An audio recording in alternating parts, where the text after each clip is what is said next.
Hi, welcome to the video. So today we're going to talk about what inversions are, and I'll demonstrate them in both arpeggios and chords. I'm also going to talk about what slash chords are, and I'll also demonstrate those and kind of show where they're similar and where they potentially can be different. I'm going to jump right into it. So I'm going to focus on a C major chord, something that I'm sure all of you already know. One of the first chords I learned.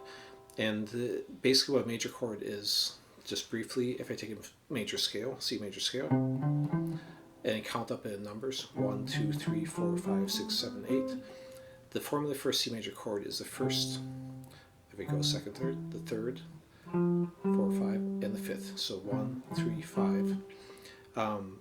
That's a C major arpeggio, or the formula for a C major chord.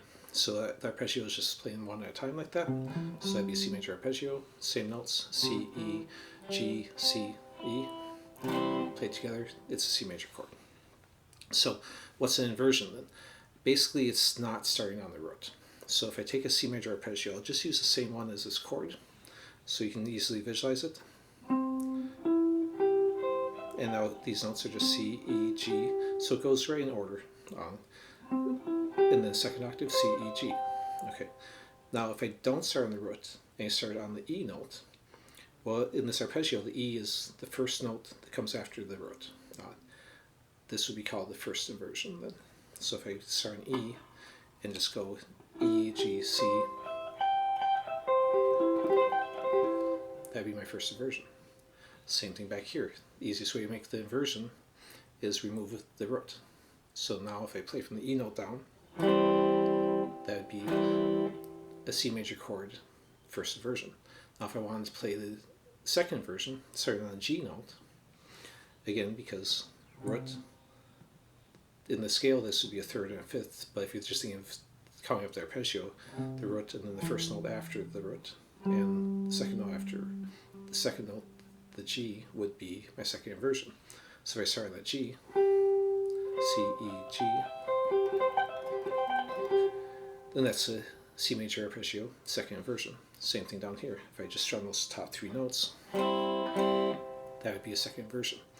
Now, you might not always like those sounds best. That's the easiest way to find them, and you can't count on, with chords, they always be in order either. If I'm playing this chord, the notes on this are C, G, C, E. So if I took off the root and played from the G note, that would still be a second inversion, because again, if I'm going up the alphabet, C, and then E is the next one, so first inversion, G would be the next one, second inversion. If I kept going to like a major 7, that'd be a B, that'd be my third inversion, so I can keep going as high as I want. So that would be a C, second inversion. Now, how would you write these? That's where slash chords come in. So these could be written as a slash chord. But before I jump into that, let me show you some other inversions. So if I'm here on the C, I can add notes in the bass too, rather than taking the C off. So if I add this G note, there's another second inversion. And it's a little bit fuller sound than if I'm just playing that. Now if I wanted a simple first inversion, adding the E note, I just had to open E note. And that would be that. Now if I go back to arpeggios, same thing. I could go here, I could add the G here, but that's a little awkward. Nothing wrong with it, but I'm going to go back to this G. So then I've got G, C, E, G, C, E, G. Now if I go back one more note in the arpeggio, here's my E, because remember, here's my C major arpeggio here. I'm just doing different octaves. So now if I go E, G, C, that's a full arpeggio right there. It's got all three notes in it. So there's my second inversion. Now if I don't want to end on, sorry, that's my first inversion. I think it's just at second. So it's on E, so it's my first inversion.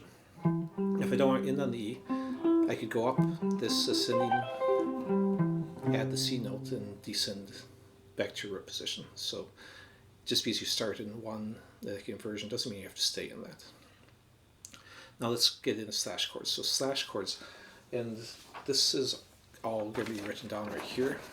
So on the top you can see I wrote the C major scale on that, and you can see as it's numbered through, the first, third, and fifth is the formula for that. The seventh would be the B note, which again is how I made the major 7. I showed the different ones. Now I'm going to go ahead and jump to slash chord. So slash chord, where I've got the definition right there. The first one before the slash is the chord. So on C chord, it'd be C slash, and then if I wanted a first inversion, C slash E. Now, if I want a second inversion, it would be the C slash G over here. And I'll put this on my Patreon. I'll make handouts you can download for free on my Patreon page. You don't have to be a member, and the link will be in the description. So, again, all of these inversions I just did can be written as slash chord. That's the easiest, quickest way to do it. C slash E, if it's the first inversion, C slash G is the second version.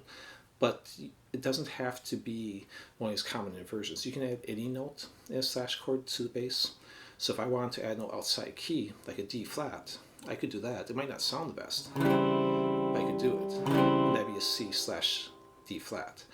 I could add other notes, like a B, and this is a good thing to experiment with. Just try adding every note in the bass and seeing how they sound, and if you like them.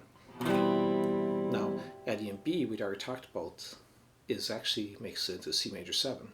So while this could be written as a C slash B, this is a C chord with B in the bass.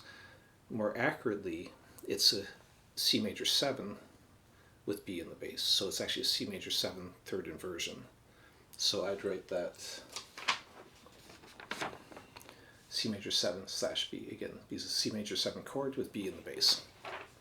But if you don't know what chord makes, as long as you understand it, it's perfectly fine to write as a C slash B.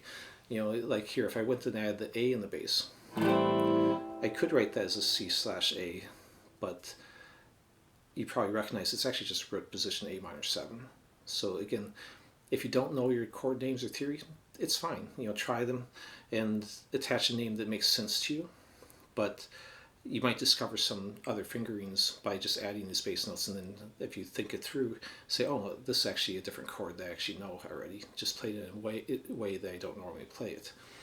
So again, slash chords, just first letter is your chord, second one is the bass. And we'll leave it at that. Kind of a short video. Check out my other stuff, and thanks for watching.